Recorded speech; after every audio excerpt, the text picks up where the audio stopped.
parole est à Alassane, bien sûr. Voilà, juste peut-être, bon, je partage l'analyse de Michel sur la plupart des points. Il y a pas, c'est une logique qui est très pensée, très globale, très systémique, très intéressante pour cela.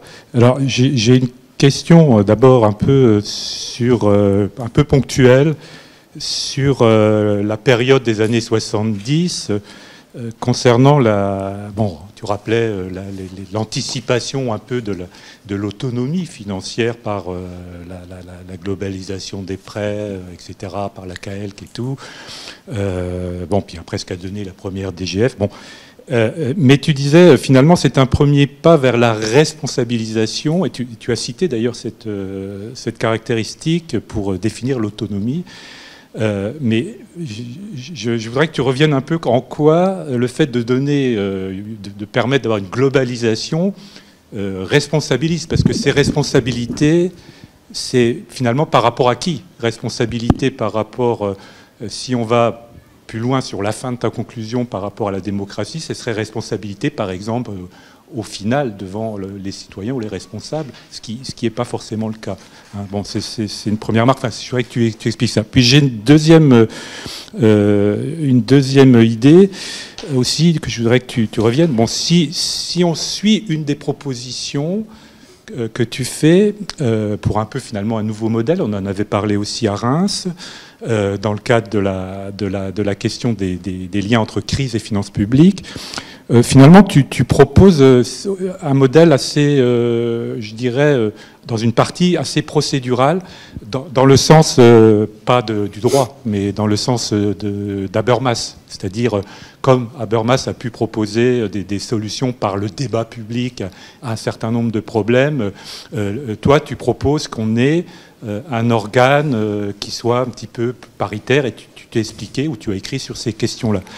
Moi, ce que je me demande, mais j'ai une vraie interrogation par rapport à ça, qu'est-ce qui nous dit que si on fait un tel organe, on ne va pas faire finalement réitérer, revivre des compromis qui ont leur intérêt, mais des compromis, alors pour rester dans la logique systémique, il faut en discuter après aussi, mais tu comprends, des compromis qui ont par certains côtés des inconvénients ou qui ont été dépassés, en tout cas par le contexte que tu décris. Est-ce que finalement, c'était une problématique, bon Daniel est là, c'était aussi une problématique qu'on avait sur l'évaluation. Est-ce que l'évaluation, quand on a une instance d'évaluation, c'est un compromis, c'est la même chose, ou est-ce que c'est une décision pertinente, cohérente qui fait avancer ? Je ne sais pas si je me fais saisir, mais voilà, j'aimerais que tu expliques un petit peu et voir sur le fond, pas seulement sur la forme, où on pourrait avoir de je crois que, en fait, c'est une question de... Les questions que tu poses ramènent à des questions de choix que l'on peut faire et de choix de valeur, en fait. Je ne vous cacherai pas que je suis fondamentalement partisan de la décentralisation. Alors, je parle de là. Je veux dire que pour moi, c'est une bonne façon de s'organiser, de s'organiser la vie dans un pays. Ce qui ne veut pas dire faire éclater non plus la société en une multitude de collectivités locales décentralisées. C'est pas ça que je veux dire non plus. Tu as bien compris que si je pensais qu'il était important de poursuivre l'idée, qui est une idée ancienne d'ailleurs, de faire collaborer les acteurs financiers publics au sein d'une structure et d'en faire un processus, non pas de décision, parce que ça serait difficilement admissible, mais d'aide à la décision. C'est pour ça que j'ai dit une logique de type systémique, parce que ce sont des institutions d'aide à la décision dans la structure d'un système, comme tu le sais. Donc, par conséquent, je crois que là, on introduit effectivement une culture du compromis. Et je crois que ça nous manque beaucoup, la culture du compromis. Et aujourd'hui, on en est bien conscient. Il suffit de suivre un peu l'actualité et de voir les propos tenus par les uns ou par les autres. Franchement, quelquefois, je trouve ça, pour le coup, totalement irresponsable. Pour revenir à ta première question, Des essais ont été faits dans ce sens-là, notamment avec la conférence des finances publiques qui avait été un premier essai, mais qui n'avait pas été du tout transformé, et pas du tout transformé en institution, comme tu le sais, également. Mais je crois que c'est une voie qu'il faut poursuivre, tout au moins si l'on estime que la façon de penser en termes de système, c'est ma façon de penser, est adaptée à la société contemporaine et aux évolutions de la société contemporaine, voire même d'ailleurs à tout type de société. Je crois que là, on est obligé de passer par ça. On ne peut pas avoir un pouvoir central, etc. On est obligé de passer par des institutions de coopération, de discussion, de coordination. D'ailleurs, j'ai noté que tout à l'heure que, en ce qui concernait l'environnement, c'est dans cette optique-là aussi que nous a parlé très bien. D'ailleurs, c'est très intéressant. Tout à l'heure, Daniel Lamarck. Donc, par conséquent, oui, je pense que c'est l'essentiel. Et c'est vrai que j'étais très sensible aussi, moi, aux écrits d'Habermas, hein, comme toi d'ailleurs. C'est notre génération aussi qui est un peu responsable de ça. En ce qui concerne la responsabilisation, par contre, c'est pas la même chose. En ce qui concerne la responsabilisation, oui, on a commencé vraiment très tôt, dès les années 60 en fait, à parler de responsabiliser les collectivités locales. À l'époque, c'était les communes et les départements. Et puis les syndicats de communes, mais c'est pas eux qu'on mettait là en cause puisque c'était des établissements publics. Donc c'était les communes essentiellement en fait.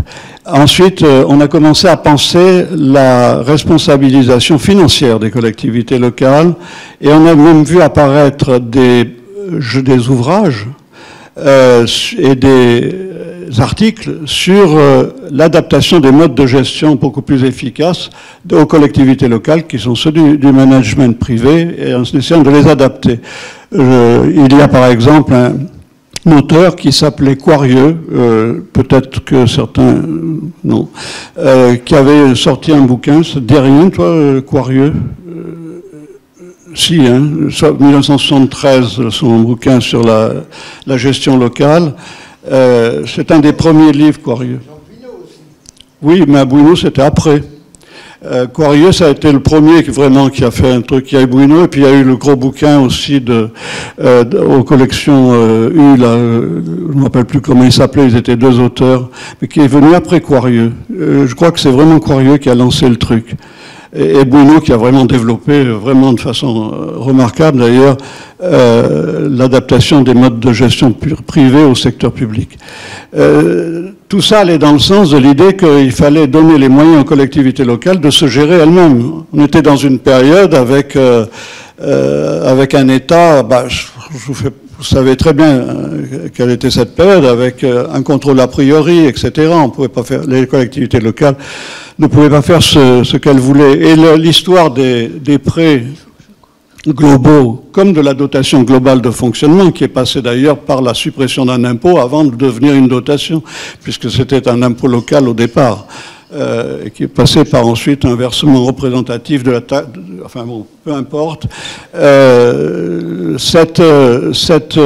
processus-là est un processus tout à fait, en fait, politique.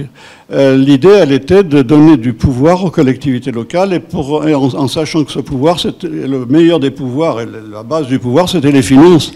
C'est une grande banalité, en fait. Hein. Si vous avez des enfants et que vous leur donnez tant d'argent pour acheter des bouquins, tant d'argent pour payer leur loyer s'ils sont étudiants, tant d'argent pour leur nourriture, etc., en leur disant ça c'est pour la nourriture mais c'est pas pour les bouquins ni pour les loisirs, vous ne les rendez pas vraiment autonomes. Par contre, si vous leur dites voilà une somme globale et on verra après, contrôle a posteriori, on verra après si tu as bien géré ton argent, là c'est de la responsabilisation. On responsabilise l'étudiant dans ce cadre-là. C'était l'idée qui s'est développée à l'époque et bien avant la décentralisation. Cette idée, elle a été développée dans un rapport qui s'appelle le rapport Guichard en 1976, mais qui était déjà le produit de tout ce qu'il y avait derrière. Ça n'a pas été inventé. Je veux dire, tout ça, c'est la réunion de tout ce qu'il y avait derrière. Comme je le disais ce matin, la remise en question de l'autonomie financière locale et de l'autonomie fiscale en particulier aujourd'hui, c'est un long processus qui participe de tout un ensemble de facteurs extrêmement compliqués, complexes, etc., qu'il faut réunir pour en comprendre le sens. Donc, par conséquent, je ne sais pas si j'ai répondu à ta question, mais bon, merci. Alors, je vais être obligée de faire une chose épouvantable, j'en suis malade, mais la salle est occupée par une conférence de l'université à partir de 18h pour les 800 ans de la cathédrale. Donc, nous avions théoriquement jusqu'à 17h30 maximum, alors que moi, j'ai 12 questions là, différentes, parce que les interventions étaient vraiment passionnantes, rien que sur les nouvelles formes d'action publique qui ont été évoquées par Daniel Lamarck. Je pense que rien que sur ça, j'ai une bonne demi-douzaine de questions et d'éléments qui me paraissent très très importants quant à cette culture du compromis que nous sommes en train de perdre et qui est dramatique, je crois, cette perte. Je pense que sur ça aussi, il y a énormément de choses à dire. Donc là, je ne sais plus quoi faire, d'autant que il faut qu'on laisse le temps au professeur Herzog de faire les conclusions. Et là, je cherche, je sais pas.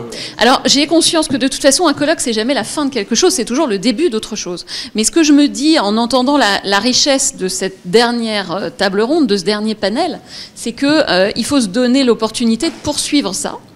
Et là, en extemporané, je me dis, qu'est-ce que je peux faire? Je peux vous proposer qu'on poursuive cette discussion peut-être dans un format séminaire d'ici 2 mois. En ayant peut-être la chance d'avoir Daniel Lamarck avec nous cette fois-ci, si jamais on a la chance d'arriver à se glisser dans son emploi du temps de manière un peu plus pertinente que là, parce qu'on a déjà beaucoup de chance qu'elle puisse être avec nous et qu'elle ait pu participer ce matin. Vraiment, merci beaucoup. Mais là, je sais pas comment faire autrement. Je peux pas croire ce que je suis en train de faire. Après le mal de chien qu'on s'est donné pour tout ça. Oui, Madame Lamarck, vous ne voyez pas, mais nous, on vous voit. Ce que vous pouvez faire déjà, c'est m'envoyer les questions, et puis je peux répondre, je peux envoyer un papier de réponse, et puis vous le diffusez, puis on reprendra tout ça plus tard, effectivement. Oui. En sachant qu'il y aura bien sûr une version écrite, hein, indépendamment du fait qu'il y a une captation vidéo, puisque ça va être sur la web TV de Fondafip, et que c'est l'occasion de remercier encore très très chaleureusement Fondafip pour tout ça. Ça va être aussi sans doute sur le site de l'Université de Picardie, donc il y aura les actes, la version écrite, mais ça n'épuise pas le sujet, à mon avis, notamment quand on vient sur les questions d'espace public, quand on vient sur les questions vraiment qui sont au cœur du problème. Être obligé de faire ça, c'est bon. Donc, voilà, merci beaucoup. Et peut-être si on peut entendre les conclusions de Robert Herzog, en essayant de rester dans un timing un peu raisonnable, pour éviter absolument de se faire traîner par les cheveux vers la sortie par le VP Recherche, à qui j'ai promis, juré, pas cracher, parce que c'est pas Covid, que voilà. Voilà, Philippe, tu es déjà là. Voilà, donc le VP Recherche qui est déjà là, donc on est d'accord. Donc, je sais pas, Robert, si vous voulez...